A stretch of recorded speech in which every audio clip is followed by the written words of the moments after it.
মানুষের সাধারণভাবে যে জৈবিক যে জীবনযাত্রা, যখন বয়স্করা সব মারা যাবে তখন কিন্তু গ্রামটা খালি হয়ে যাবে।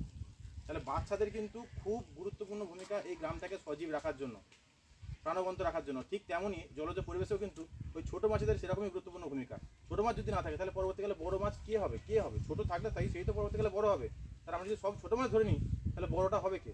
আস্তে আস্তে করে কী হবে, এই যে বড় বিল কারুল বা যে কোনো জলাশয় কী হবে, মাছ বিহীন হয়ে যাবে, মাছ শূন্য হয়ে যাবে। আর দেখবেন আগেকার বহু পুরোনো আমলে বা বেশ 10-12 বছর পিছু নেই, আমরা কিন্তু জমিতে এই বর্ষার সময় বন্যার সময় অনেক পুঁটি মোড়লা অনেক মাছ পেতাম, চুনো পুঁটি। এখন পাই আর কি? পাই না। কেন? জমিতে আমরা অনেক কীটনাশক ব্যবহার করছি। কীটনাশকের ফলে কী হচ্ছে, সেই জলেতে আর মাছ ব্রিডিং করতে পারছে না। আগে যে কৈজালি পেতাম আমরা, কিন্তু আর জলাশয়ে সেরকম কৈজালি পাই না, কারণ সেই সব কীটনাশকের প্রভাবে এই যে এখন চাষ হচ্ছে, জমিতে ধানের ওষুধ দেওয়া হচ্ছে, সব কিন্তু মাছ মারা যাচ্ছে। মাছ কিন্তু আমরাই মেরে ফেলছি, প্রকৃতিকে কিন্তু আমরা নষ্ট করে ফেলছি। কিন্তু এই প্রকৃতির ভূমিকা আমাদের জীবনে কিন্তু ভীষণভাবে গুরুত্বপূর্ণ। এই প্রকৃতিতে থাকতে হলে আমাদের এই প্রকৃতিটাকে বাঁচিয়ে রাখতে হবে। আমরা মৎস্যজীবীরা যদি এই মৎস্য ধরেই আহরণ করে যদি সংসার জীবিকা নির্বাহ করতে চাই, তাহলে এই মাছকে বাঁচিয়ে রাখার দায়িত্ব কিন্তু আমাদের নিতে হবে।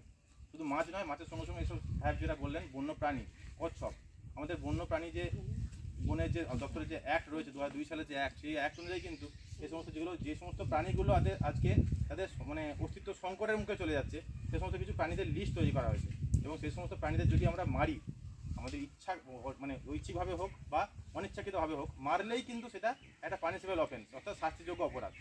তা আমি মৎস্য দপ্তরের প্রতিনিধি হিসাবে এখানে আপনাদের সবাইকে সচেতন করতে চাই যে আমরা কোনো আইনত দণ্ডের মধ্যে আসবো না, আমরা সুস্থভাবে জীবিকা নির্বাহ করব, আমরা ছোটো মাছ ধরবো না, আমরা চায়না জালটা ব্যবহার করবো না। এর পরিবর্তে আমরা এখানে অনেক খ্যাপলা জাল রয়েছে, খ্যাপলা জাল ফেলবো, আমরা এখানে হুক লাইন অর্থাৎ ছিপ ফেলবো, বঁড়শি ফেলবো, আমরা লং লাইন, বঁড়শিতে লম্বা দড়িতে আমরা বিভিন্ন রকম করছি। তো যেটা আমরা টার্গেট করছি সেরকম মাছ ধরতে পারবো, বড়ো মাছ ধরতে পারবো। যদি বড়ো আমরা কাঁটা দিই তো বড়ো মাছ পড়বে, সেখানে ছোটো মাছ পড়বে না, ছোটো কাঁটা দিলে ছোটো মাছ পড়বে। তাহলে আমরা যেভাবে নিয়ন্ত্রিতভাবে মাছ ধরবো, যেটা আমাদের টার্গেট, আমরা যেমন টার্গেট করবো সেরকম যেন মাছ আমরা ধরতে পারি। আমরা মাছ ধরার নামে সমস্ত প্রাণী শেষ করে ফেলছি বা এই প্রকৃতিটাকে নষ্ট করে ফেলছি, এটা যেন আমরা না করি। এটাই আমার অনুরোধ মৎস্য দপ্তরের তরফ থেকে, সমস্ত মৎস্যজীবীর কাছে অনুরোধ, আমরা কোনো আইনত অপরাধ করব না, আমরা কোনো দণ্ডের মুখোমুখি হব না।